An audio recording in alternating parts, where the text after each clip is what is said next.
obsolete former Apple employee who I'll show you shows and I've been trying to get this clip up, which I'll show you in its entirety.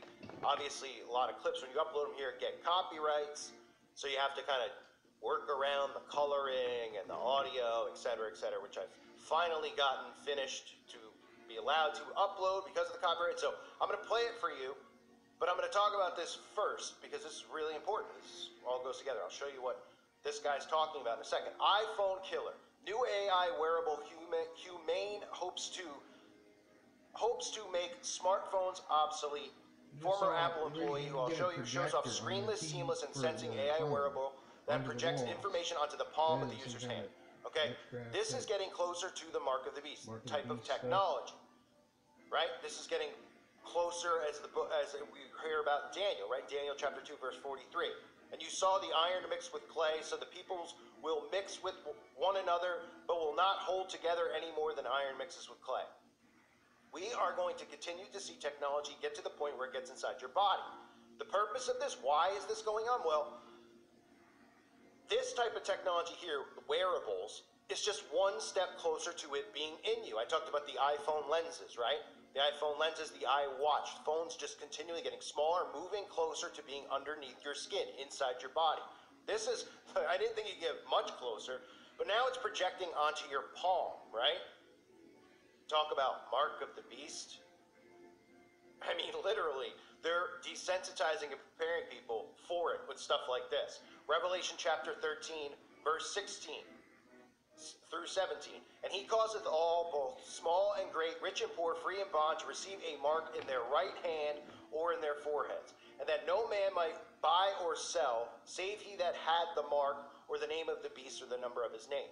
So they're literally showing you at a TED Talk, which is everything at TED Talk is clearly, everything they're promoting has to do with Satan and the mark of the beast, the type of technology they're getting people prepared for, and the type of ideologies, of course. That's all the stuff with the genders and all that. That's been promoted there over the last decade. And they promote TED Talk. They're like, TED Talk's great. Well, TED Talk is there to desensitize and prepare people. And they just say, oh, this guy's from Apple. This is great. And I'll show you that again in a minute. But literally showing you this projected on their hand. Now, you might remember I covered this about dozens of times, and I'll cover it right now again. Talking about how the phone is going to end up in your body. Well, this is the one step closer before we get to 2030. This type of tech where it's wearable on your shirt, which you'll see in a second, where the guy is literally talking to his wife. But this is the CEO of Nokia talking about how it's going to be in us by 2030. You'll have such a good digital twin that you'll be able to go into the metaverse, into a virtual reality world, turn a dial, pull a switch, feel around, and actually change it in the real plant? Absolutely. And this is not far off. I mean, the physical and the digital worlds, they will grow together, and the result is exactly what you just said.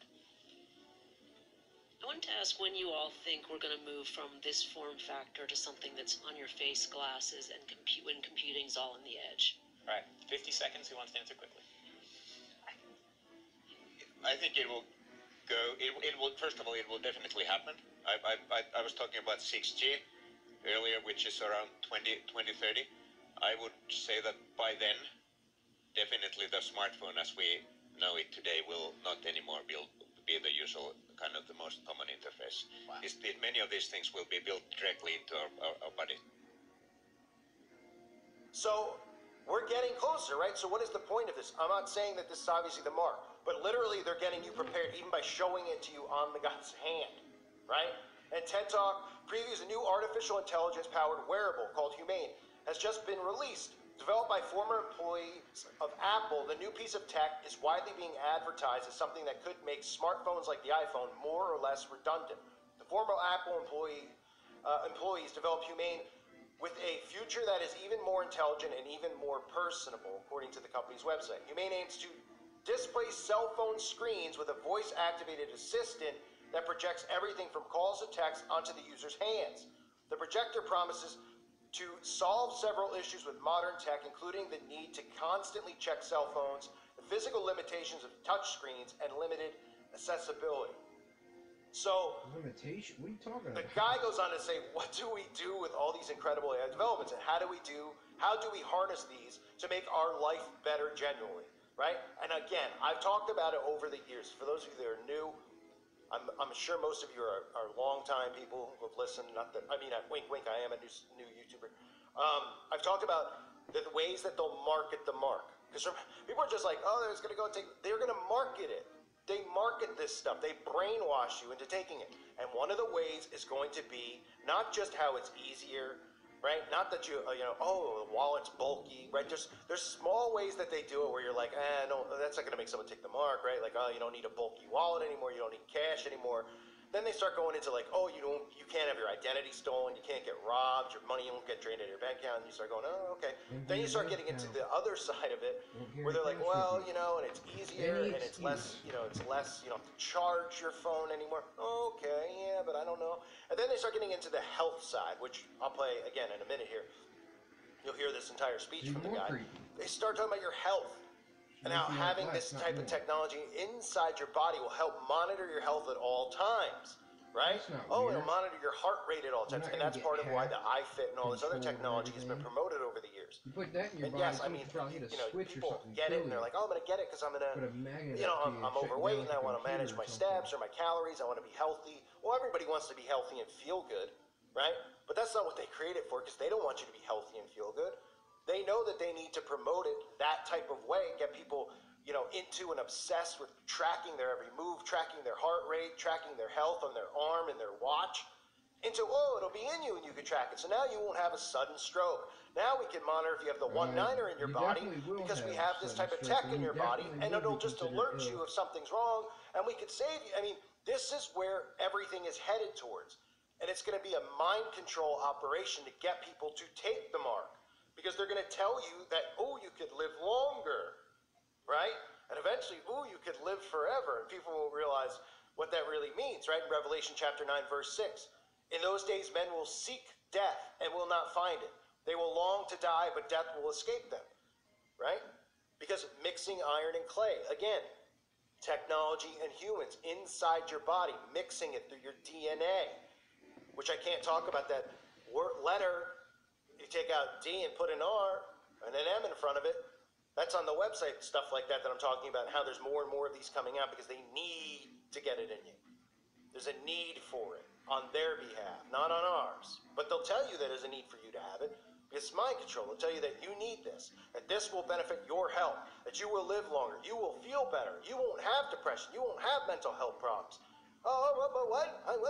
And beat it into your head until people start taking and accepting it. Eventually, they'll go, oh, you got to give up your phone, just like they do now, right? A couple years ago, they made you give up your flip phone, which is really depressing for me.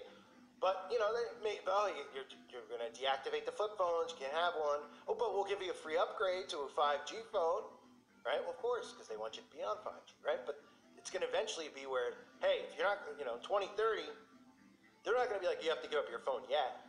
But by 2035, 2040, if we're still here, of course, I know many of you don't believe we will be. It'd be great if we're not. But let's just say hypothetically we are. By 2040, it'll be, hey, give up your phone or have no phone. And a lot of people are like, oh, I have to have my phone. In reality, we should all be living like the Amish because phones are just completely pointless. But technology's gotten all of us in a sense, right? I'm on a computer here talking to you on the internet. But anyway, they'll tell people, hey, you got to give it up or you got to get it. And people will be like, well, I've seen for 10 years people have gotten it. Nothing's happened to them. And I know friends that have it and they feel great. Oh, and then they all start just falling into line, desensitized. So let's take a look. I know I said earlier I'd show you in a minute. Sorry, I was ranting about it. But I wanted to just show you and tell you some of the stuff that you need to look for in this guy's speech. They talk about the evolution of technology, right? And the evolution of, and they show the guy's wife calling and he's looking on his phone, on his hand. That looks even more annoying to me than a cell phone. Looking at your hand, you got to wear this pin on your coat or whatever. But again, this is just getting it closer and closer. How much closer could it be before it gets inside your body?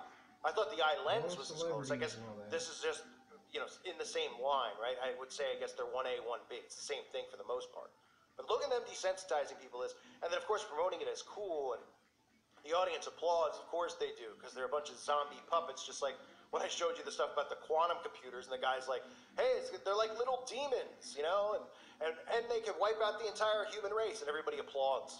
It's like, you want to talk about hive mind? Is anything in their heads other than cobwebs? I guess they're just under possession, but Anyway, here's the clip. It's about 10 minutes long, so take a look. Make sure you share this video. People need to know about where we're headed with technology. And again, eventually this will be in your body. I spent 22 incredible years at Apple, helping to design experiences and devices ranging from the Mac to the iPhone and to the Apple Watch. And as the power of compute increased, the size of our computers or our devices decreased. The desktop paved the way for extraordinary interconnectedness, but it was stuck to your desk. The laptop provided portability, but you still had to be sitting down to use it. And the smartphone evolved us into the modern connected humans we are, providing millions the ability to access the internet from our pockets. And the smartwatch was a window to that phone, a companion device with a whole host of health insights, all shrunk down to your wrist. But what comes next? Some believe AR/VR glasses like these are the answer, but they merely move the screens we already have in our lives today to being just millimeters away from our eyeballs. A further barrier between you and the world. And the future is not on your face. In fact, in 2017, the legendary tech journalist Walt Mossberg wrote in his final column that he felt that soon, one day, technology would become invisible, and that the computer would disappear. And we agree. Sorry, this is my wife. I'm gonna have to get this. Hello? Hey, Bethany. How's it going? Great acting. Yeah, I'm on the red circle right now, actually. Oh, great. Good luck, and don't forget to mention me. I won't, babe. Thank you. Love you. Love you too. I doubt that. Bye. It's gonna get different in a minute. So my wife, Bethany, and our entire company at Humane have been working to answer the question of what comes next. And you may ask yourself, why? Why would anybody do this? It's because we love building technology that genuinely makes people's lives better. And we believed that artificial intelligence, or AI, would be the driving force behind the next leap in device design. And there is an incredible amount of stuff that's happening in this space. Huge, huge advancements. And even Bill Gates has said of OpenAI's GPT that it's only the second most revolutionary technology demonstration that he's seen in his entire lifetime. But what do we do with all these incredible developments? And how do we actually harness these to genuinely make our life better? If we get this right, AI will unlock a world of possibility for all of us. And today, I want to share with you what we think is a solution to that end.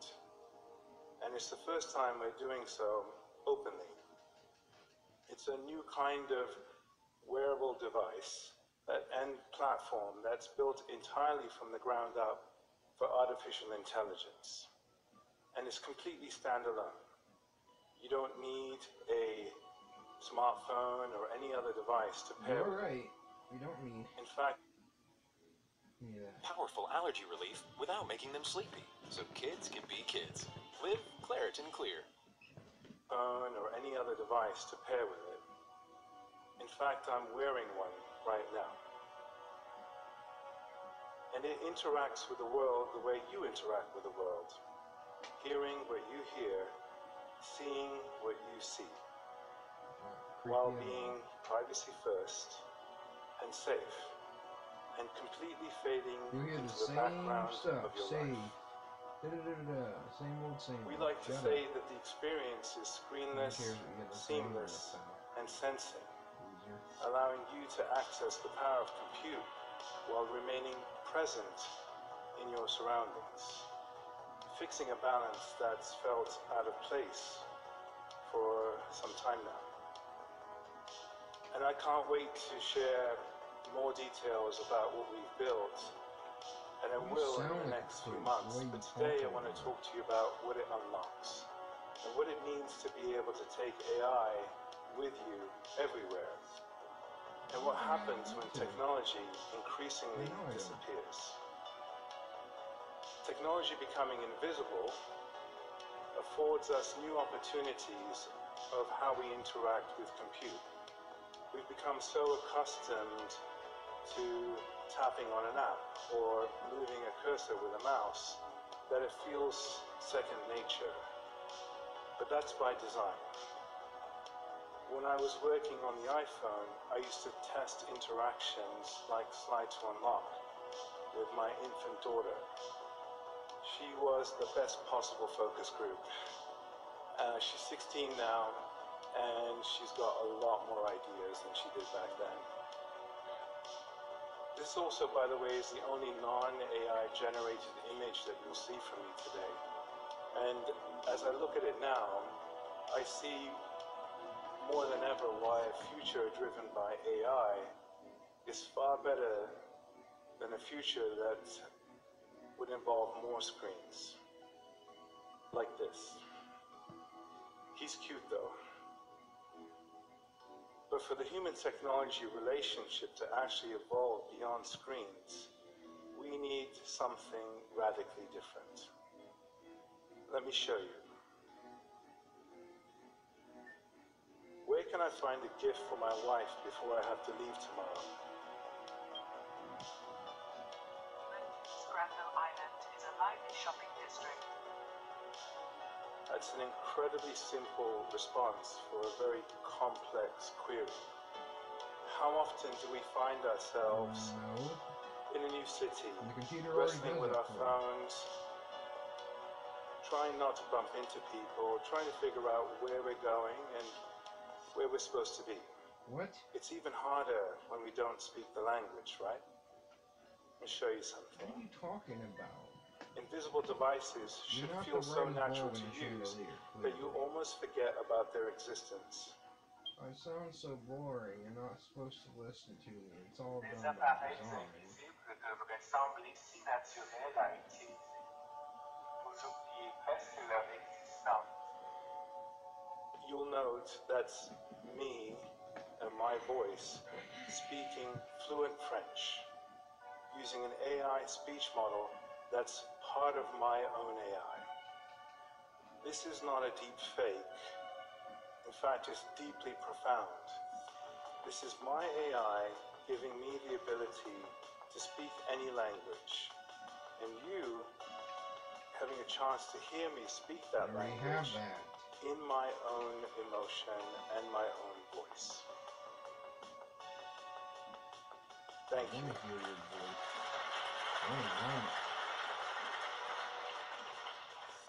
This is moving away from the experiments that make us all concerned about the direction compute is going in, but it's instead using technology to create real, responsible compute products that are in service to us and built on trust. Yeah. This is good AI in action.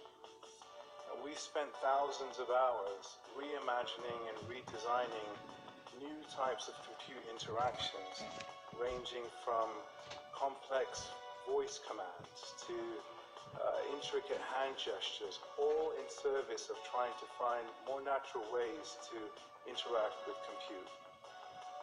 Why fumble for your phone when you can just hold an object and ask questions about it? The result almost feels like the entire world becomes your operating system. And when compute disappears, it allows us to get back to what really matters, a new ability to be present. Like riding a bicycle in the park and just ripping through emails, or going to a concert without having to hold up your phone to capture it, or experiencing your toddler's first steps without a screen between you and your child. In the future, technology will be both ambient and contextual. And this means harnessing AI to really understand you and your surroundings in order to achieve the best results. Imagine this. You've been in meetings all day and you just want a summary of what you've missed. Catch me up. Patrick is coming to tomorrow's design meeting. Bethany wants to move next week's dinner, and Oliver is asking about soccer this weekend. These are emails, calendar invites, and messages all surfaced up to the top. You can use these to help guide your decision making, manage your workload, and sculpt tailored responses in your own voice and in the context of your life. We gain this context through machine learning. The more you use our device powered by AI, the more we can help you in all times of need. Your AI effectively becomes an ever-evolving, personalized form of memory, and we think that's amazing. In fact, let's say you're health conscious, or you have certain types of food considerations. Let me just show you. Picked up one of these chocolates. Used to eat a ton of these when I was a kid. Can I eat this? A milk bar contains cocoa butter. Your intolerance, you may want to avoid it. Oh my god. So I can't eat these anymore.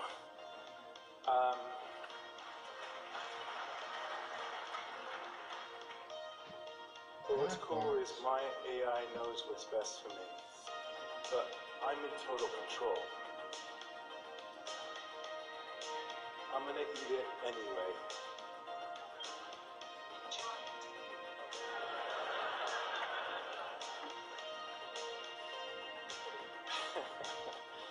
Your AI figures out exactly what you need. And by the way, I love that there's no judgment. I think it's amazing to be able to live freely. Your AI figures out what you need at the speed of thought. A sense that will ever be evolving as technology improves too. These examples are just the start. As AI advances, we will see how it will transform nearly every aspect of our lives in ways that will seem unimaginable right now. In fact, Sam Altman from OpenAI feels the way we do, and that AI is grossly underestimated, and I'll add, so long as we get it right. We really believe that we're only beginning to scratch the surface of what's possible. Embed advancements of AI like in our device that's actually built to disappear and allow experiences to come forward, and we open up entirely new possible ways of how you interact with technology and how you interact with the world around you. More humane, intuitive interactions that are screenless, seamless, and sensing. This is so much more than devices just getting smaller or more powerful. This is the possibility of reimagining the human-technology relationship as we know it. And that's what's so exciting. It's a huge challenge, no doubt. But it's the world that we want to live in. One where technology not only helps you get back into the world, but enhances our ability to do so. It's within reach, and you saw some of it today. The future will not be held in your hand, and it won't be on your face either. The future of technology might almost be invisible.